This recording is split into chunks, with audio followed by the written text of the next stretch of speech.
Саламатсыңарбы, менин сүйүктүү окуучуларым. Азыркы кырдаалга байланыштуу карантин убагындагы эрежелерди толук аткарып жатасыңарбы? Анда азаматсыңар.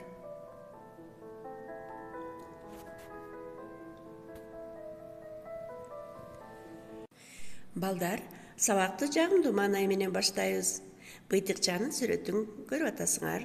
Жүзүбүздө жылмаюу болсун.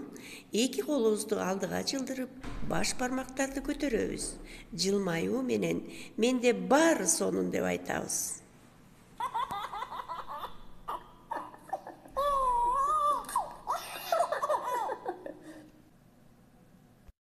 Бүгүн кыргыз тил сабагынан жаңы тема сүйлөмдүн түрлөрү деп аталат. Сабактын максаты менен тааныштырам. Билим берүүчүлүк максат силер балдар сүйлөмдүн түрлөрү менен таанышасыңар жана аларды айырмалай билесиңер. Экинчи өнүктүрүүчүлүк максат логикалык ойлоону өстүрө аласыңар, өз алдынча иштейсиңер. Үчүнчү тарбиялык максат гигиеналык эрежелерди сактай билүүгө, эмгекти сүйүүгө, жаратылышты коргоого тарбияласыңар. Балдар, биз дайыма сабагыбызда акыл даярдыгы бөлүмү менен иштечүбүз, Демек, биз өткөн теманы акыл даярдыгы бөлүмү менен кайталайбыз. Биз акыра менен коделек жомогун окуп таанышканбыз. Анда эмесе, менин суроолорума жооп берүүгө даярдангыла. Биринчи суроо. Балдар, биздин жергебизде акыра менен коделек жашайбы? Экинчи суроо. Африка кандай өлкө? Үчүнчү суроо. Кана балдар, акыраны сүрөттөп бергилечи. Төртүнчү суроо. Эми кана коделекти сүрөттөп көрөлү. Бешинчи суроо. Окуя андан ары кантип уланат деп ойлойсуңар? Менин суроолорума жооп берүүгө аракет кылып жатканыңарга ишенемин.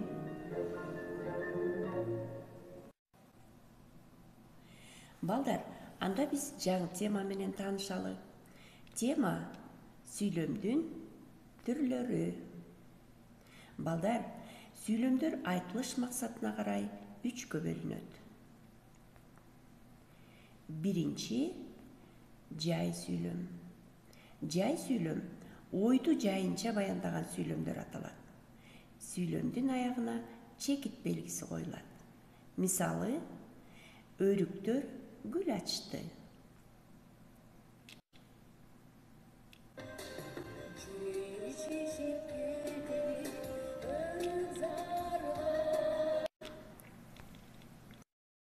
Экинчи суроолуу сүйлөм.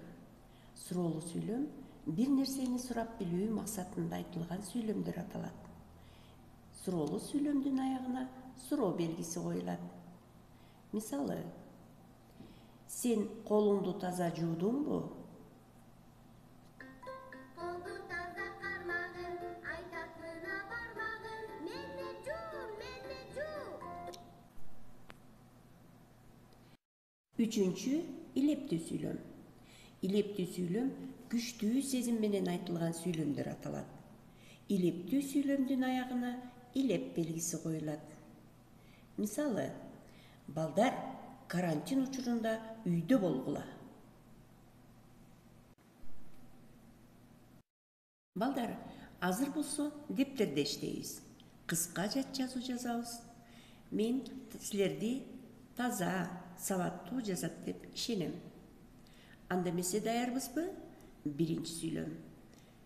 Өрүктөр гүл ачты. Өрүктөр гүл ачты.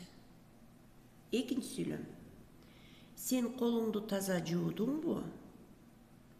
Сен колуңду таза жуудуңбу? Үчүнчү сүйлөм. Балдар, карантин учурунда үйдө болгула. Балдар, карантин учурунда үйдө болгула. Балдар, биз дайыма сабакта сөз куруу оюну менен ойночубуз, Анда эмесе азыр сөз куруу оюнун баштайбыз. Акыра деген сөздөн бир нече сөз жаратасыңар. Ошол тапкан сөздөрүңөрдөн жай сүйлөм, суроолуу сүйлөм, илептүү сүйлөмгө 3 сүйлөм түзөсүңөр.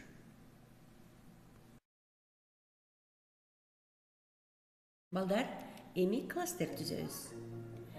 Силер код элек деген сөзгө кластер даярдайсыңар.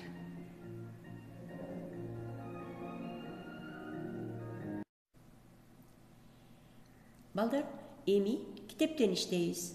Азыр силер 109 бетти ачасыңар, 4 көнүгүүнү жаңырык окуу менен баштайбыз. Кеттик анда. Жакшылык ай менен күндөй, бардык элге бирдей. Жаралганың чын болсо, пайда кыл, карап жүрбөй. Силер окуп, макалдын маанисин чечмелегиле. Бул акыра менен код элек жомогуна тиешелүүбү? Ойлоңула. Анда эмесе балдар, кызыктар дүйнөсүнө саякатка барып келели. Бүгүн акыра жөнүндө кызыктуу маалыматтар менен таанышасыңар. Акыра жер шарындагы эң узун жаныбар. Акыранын боюнун бийиктиги 5-6 метрге чейин жетет. Чоңдору 2 тоннага чейинки салмакта болот экен. Акыранын моюнунун эле салмагы 250 килограмм, ал эми жүрөгүнүн салмагы 10 килограмм болот экен. Акыранын тилинин узундугу 45 сантиметр, өңү кара болот. Акыранын кадамы 4 метрди түзөт. Ал саатына 50 километрге чуркайт. Акыра туруп уктайт. Уктоо убактысы 10 минут эле болот. Жаңы төрөлгөн жираф жерге 2 метрден түшөт экен. Кызыктуу экен балдар. Азыр мен силерге сүйлөмдүн түрлөрү боюнча бышыктоочу суроолорду берем. Кана балдар, жай сүйлөм деген эмне? Суроолуу сүйлөм деген эмне? Илептүү сүйлөм деген эмне? Мына ушул суроолорго жооп бергиле. Балдар, силерге тапшырма 109 беттин 5 көнүгүү сүрөттөр боюнча сүйлөмдүн түрлөрүнө сүйлөм түзөсүңөр. Эгерде түшүнбөгөн суроолор болсо, байланышта бололу. Анда эмесе кийинки сабакка чейин саламатта калгыла. Көңүл бөлгөнүңүздөргө чоң рахмат.